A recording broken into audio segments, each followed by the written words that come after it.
Les vignes, généralement, doivent creuser. Elles ont un système racinaire étendu. Là, c'est un peu un mode bonsaï.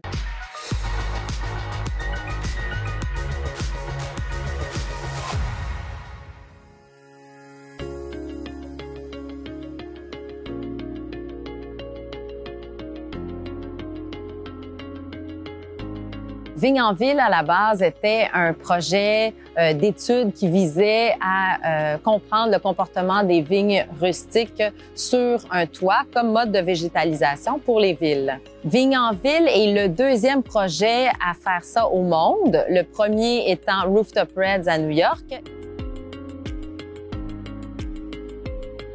Il y a un couvert végétal important qui se développe à un moment où la chaleur est extrême dans l'été. Et donc, ça, c'est intéressant. Puis, au fur et à mesure où les températures rebaissent, bien, les feuilles tombent. Donc, on a vraiment une canopée maximale au moment où c'est le plus important de l'avoir.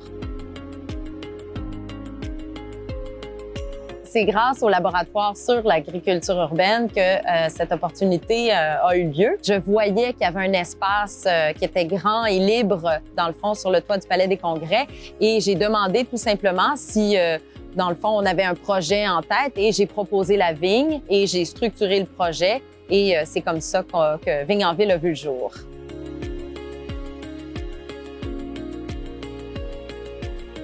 Il y avait deux objectifs principaux. Le premier étant de voir si la vigne était une plante candidate idéale pour la végétalisation des toits. Et le deuxième objectif était de recycler le verre, puisqu'à l'échelle du monde, il y a une pénurie de sable. Et donc, quel est le lien entre le verre et le sable? En fait, c'est que le verre broyé est en fait de la silice et ressemble à du sable. Donc, imaginez, vous êtes un consommateur, vous aimez du vin, vous buvez votre vin, vous mettez la bouteille dans le bac de recyclage. Le verre de cette bouteille se retrouve chez le centre de tri qui, lui, broie ce verre et nous le renvoie et on l'intègre au terreau de la vigne qui, elle, produit des raisins et qui, éventuellement, produit aussi du vin.